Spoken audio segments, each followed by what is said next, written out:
Okay, so i-unbox natin ngayon guys itong Redmi Note 14 Pro Plus 5G. So kaka-launch lang nito kani-kanina sa official Facebook page ng Xiaomi. Pero habang sinushoot ko itong video na to, hindi ko pa rin alam yung official SRP nitong Redmi Note 14 Pro Plus 5G. Pero if ever, ilalagay ko na lang dyan sa description box sa baba or ipipin ko sa comment section, pati na rin yung Lazada link. Okay? So wala naman tayo masyadong makikitang special dito sa mismong box, maliban na lang sa picture ng mismong Redmi Note 14 Pro Plus dito sa harap. At yung napakalaking text na 200 megapixels AI camera. So isa yan sa pinagmamalaki nila dito sa phone na to.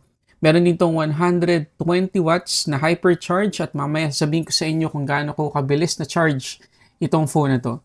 Sa gilid makikita natin yung powered by HyperOS na text. At yung nandito sa atin ngayon ay itong 512GB na Frost Blue.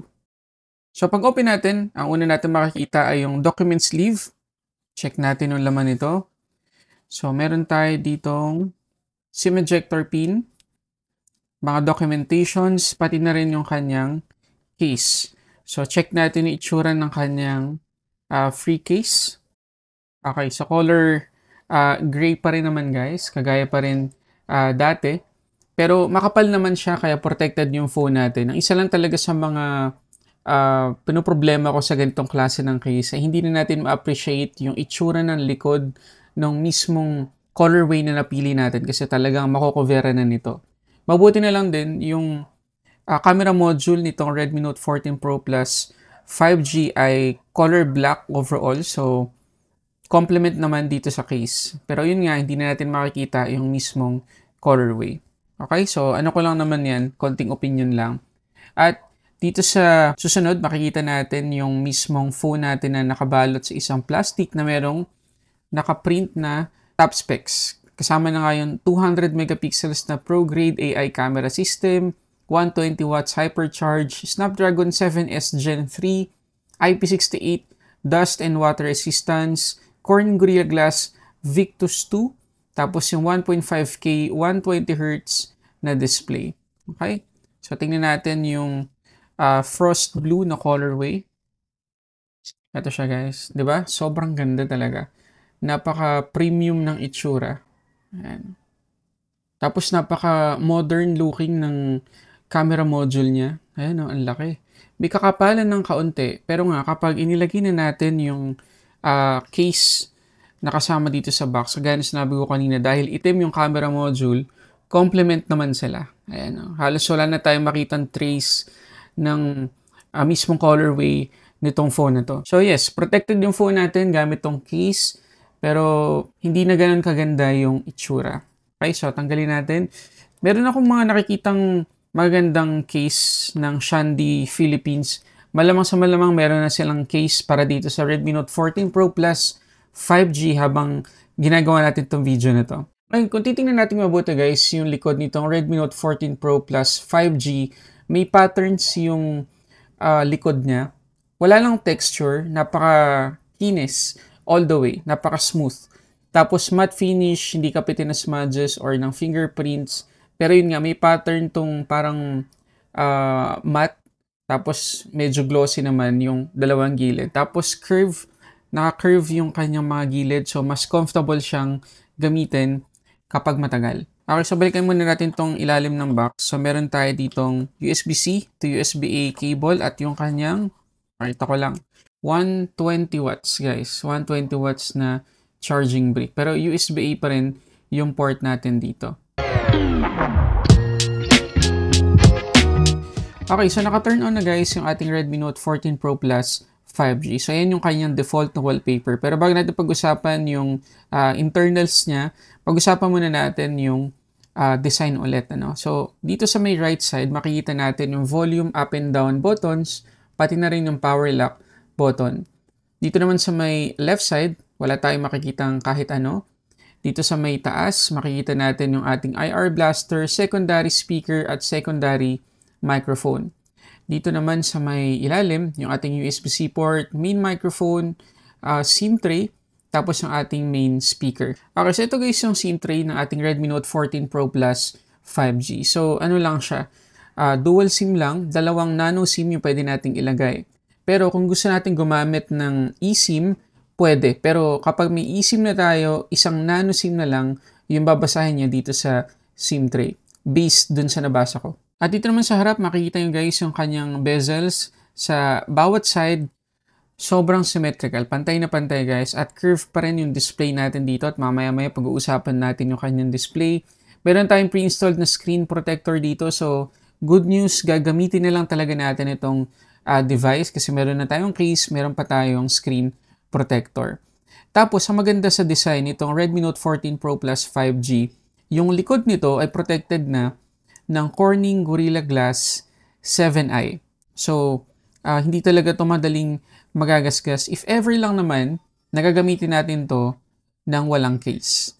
Tapos meron tayo ditong IP68 dust and water resistance protection. So, kagaya nung nakita natin sa balot kanina, ayan, pakita ko ulit sa inyo para malinaw tayo ha. Ito, yan. Meron siyang IP68 dust and water resistance. So, hindi naman to action camera guys para ilubog natin sa tubig na malalim or isama natin sa pagsuswimming natin sa dagat. Meron pa rin siyang limitation. 1.5 meters for 30 minutes. Okay? Pero hindi pa rin siya recommended guys na isama nyo or ilubog nyo sa malalim na tubig. Halimbawa, magsuswimming kayo sa dagat, hindi ko pa rin marirecommend sa inyo na gawin nyo yun, gawin nyo tong action camera. Madali pong masira ang kahit anong gadget kapag inilubog natin sa tubig dagat. Tapos, yung IP68 na ingress protection ng phone na to ay for protection lang talaga.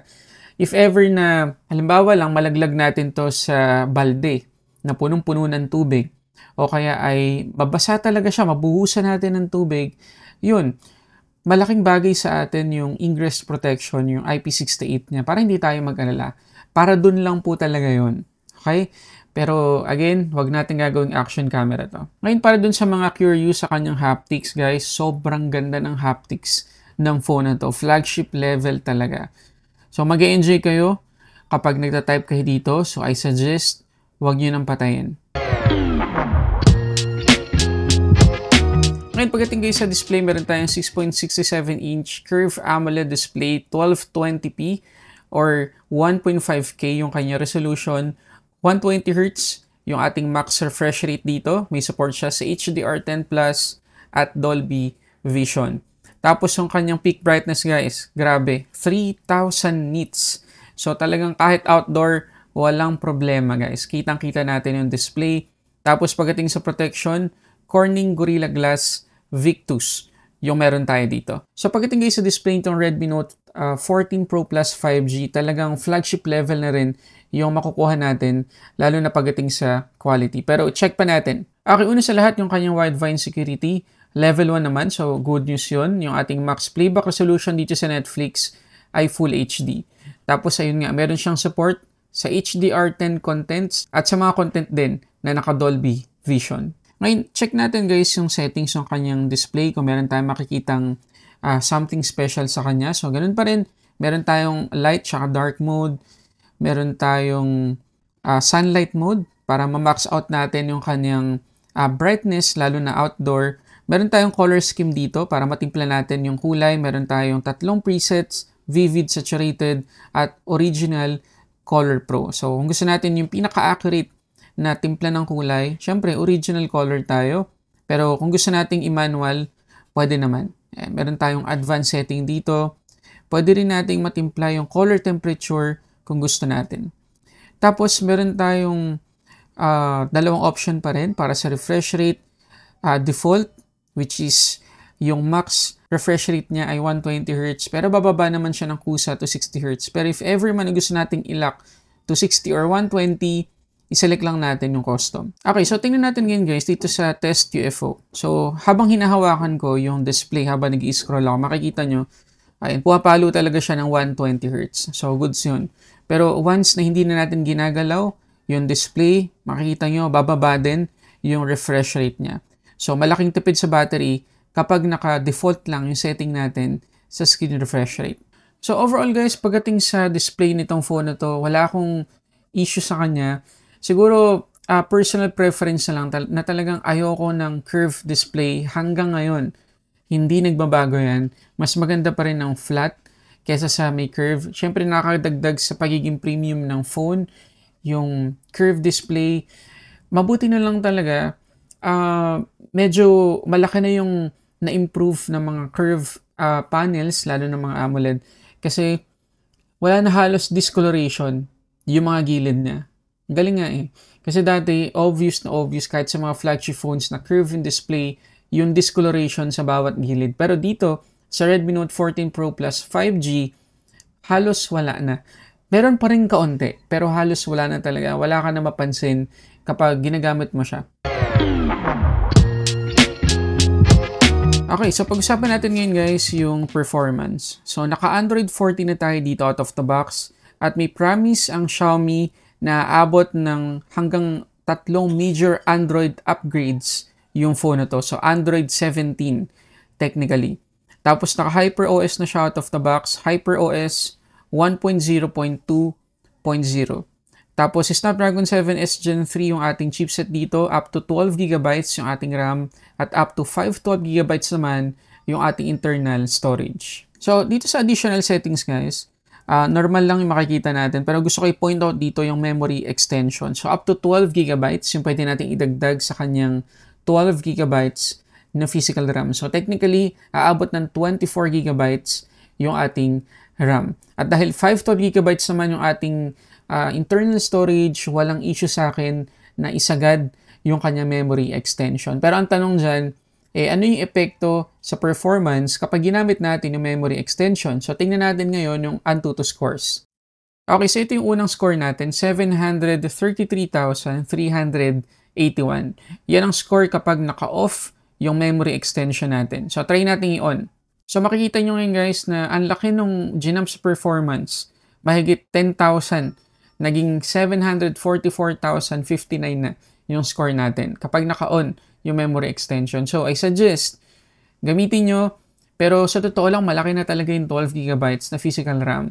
Pero kung talagang kailangan nyo, okay lang. Kasi hindi makaka-apekto sa performance. Actually, mabuboost pa dahil UFS 2.2 yung kanyang RAM. Pero sa totoo lang, medyo na-disappoint ako ng kaunti na UFS 2.2 lang yung ginamit nilang RAM dito sa Redmi Note 14 Pro Plus 5G. At dahil ito yung pinakasagad sa Redmi Note 14 family, ito yung pinakapanganay kumbaga, sana ginawa na nilang UFS 3.1 man lang yung storage type para mas mabilis yung makuha nating performance. Kasi yung UFS 2.2, madami ng mga mid-range phones sa ngayon.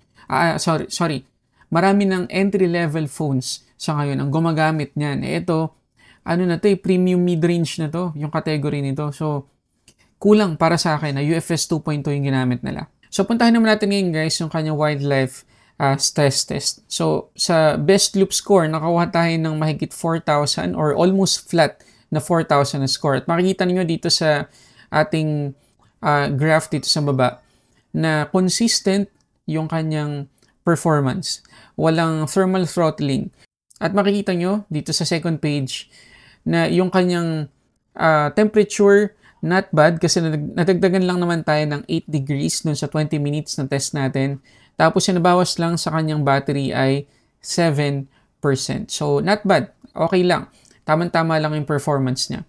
So ito guys is malaking proof na UFS 2.0 lang yung ginamit na storage type dito sa ating Redmi Note 14 Pro Plus 5G. So hindi man lang umabot ng 1,000 megabytes per second yung kanyang sequential speed. So dito nakaano lang siya 900 plus MB lang, which is yun yung max or 1,000 megabytes per second yung max na sequential speed ng UFS 2.2. So pakiconnect na lang ako dyan sa comment section, pero based sa mga nababasa ko kasing mga articles, UFS 2.2 lang talaga yung ginamit dito sa Redmi Note 14 Pro Plus. At malaking disappointment yan kung tutuusin, sa totoo lang. Kasi yung Redmi Note 13 Pro Plus 5G, UFS 3.1 yung ginamit na storage type. So technically parang downgrade yung makukuha natin dito sa Redmi Note 14 Pro Plus. Ngayon dito guys sa ating Asphalt 9 or Asphalt Unite. nakasagad yung ating graphic settings. Pero merong mga times na ang weird lang kasi, ayun o, medyo struggle siya. Para siyang may, parang may frame drops. Tapos may mga times naman na smooth. Ayan o. Pero may mga times din na hindi masyadong smooth yung galaw ng graphics. Hindi rin niya na-generate actually lahat. Kahit nakasagad yung settings natin. Pero napaka-decent naman ng quality ng kanyang graphics. Pero yun lang, medyo na-weirdohan lang ako. Kasi may mga times nga na parang siya, may hiccups, parang nag-struggle siya. Okay, para dun sa mga nakabili na ng phone na to, siguro mga 2 months from now, 1 month from now, paki-comment nyo dyan sa baba kung anong experience nyo sa gaming dito sa Redmi Note 14 Pro Plus 5G. Okay, so pag-usapan natin ngayon yung camera performance ng phone na to. So yung main camera pa rin niya ay 200 megapixels, 1.7 yung aperture at merong OIS. Tapos yung ultra-wide niya ay 8 megapixels, yung macro camera niya ay 2 megapixels at upgraded din yung kanyang selfie camera from 16 megapixels, 20 megapixels na ngayon. Pero sa totoo lang, parang filler camera na lang yung dalawang camera dito sa likod. Kasi ultra-wide, grabe, 8 megapixels lang. Tapos yung macro, hindi naman na natin talaga actually kailangan ng separate na lens para dyan. Kahit ultra-wide lang sana, pwede na. Pero andyan na yan. Tingnan natin ngayon ang mga sample photos at videos. Okay, so unahin natin guys, pag-usapan dito sa kanyang camera itong selfie video recording. 1080p, 30 frames per second pa rin ang pwede nating ma-record dito. Yun yung pinakasagad na resolution. At nag-upgrade sila. Naging 20 megapixels na pero 1080p pa rin. Yung pwedeng ma-record di man lang 4K. So sayang. Pero in fairness naman sa quality, maganda talaga. Tapos stable na yan kasi meron na yung EIS na stabilization. So kahit na hindi naman OIS, stable pa rin. Medyo lang, naka-zoom in lang tayo ng kaunti. Ngayon, pagdating sa photos, gamit yung kanyang main camera or rear camera dun sa kanyang likod. Okay naman yung mga photos. Yun nga lang, kapag outdoor, mapapansin nyo lang, medyo madilim talaga. Yes, hindi ganun ka tirik yung araw, hindi ganun ka liwanag. Nung kinuran ko yung mga images na yan, medyo gloomy talaga yung weather. Pero hindi nakapag-adjust na mabuti yung camera. Sana na automatic na nag-adjust yung exposure, yung brightness. Pero madilim talaga siya overall. Madali din naman ang i-edit yan kung tutuusin. Pero ayun, naridiliman lang talaga ako sa output niya. Pero kung pag-uusapan yung indoor photos, maganda. Okay siya. At kahit yung yung quality, pag ginamit natin yung 200 megapixels lalo na, talagang detail na detail talaga. So, tingnan nyo ngayon yung quality ng 4K 30 frames per second na video recording sa kanyang main camera.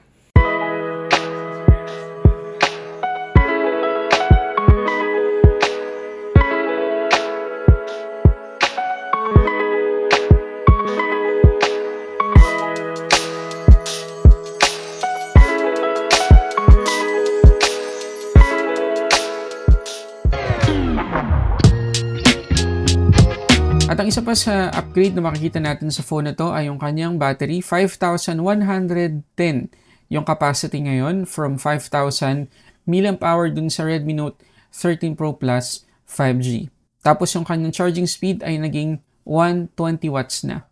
Ito guys, yung screen on time na nakuha natin sa PCMark, 12 hours and 16 minutes. Decent naman.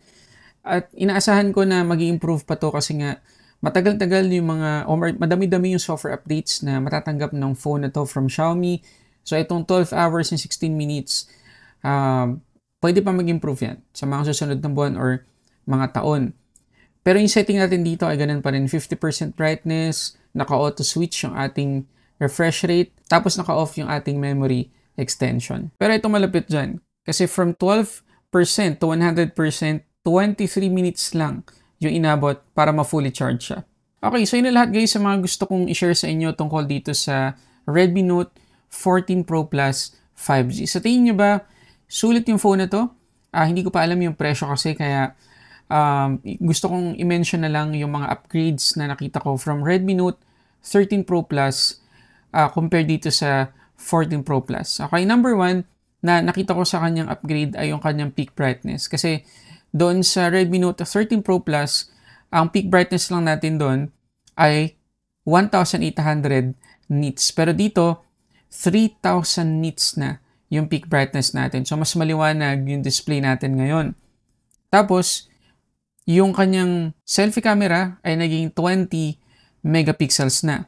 Tapos, yung kanyang battery capacity ay nadagdagan ng 110 mAh at naging 120 watts na. So, yun yung ilan sa mga upgrades na nakita ko dito sa phone na to. Pero sa totoo lang, kung naka Redmi Note 13 Pro Plus 5G ka ngayon, para sa akin, hindi pa panahon na mag-upgrade. Okay? Siguro next year pa or sa mga susunod pa, mga 16 Pro Plus 5G siguro. Pero ito, hindi pa sobrang layo doon sa 13 Pro Plus 5G. Sa totoo lang, kung talagang UFS 2.2 yung storage type na ginamit sa phone na to, mas maganda pa yung makukuha nating sequential speed sa Redmi Note 13 Pro Plus. Kasi UFS 3.1 yung ginamit na storage type doon. Tapos yung Dimensity 7200 Ultra doon sa Redmi Note 13 Pro Plus 5G ay hindi naman nalalayo sa Snapdragon 7S Gen 3 na performance. So kung kayo guys ang tatanungin, sa tingin nyo ba sulit yung phone na to? Paki-comment nyo na lang dyan sa baba. So yun muna guys, maraming salamat sa panonood nyo para sa ating unboxing and reviews. This is Sulit Tech Reviews.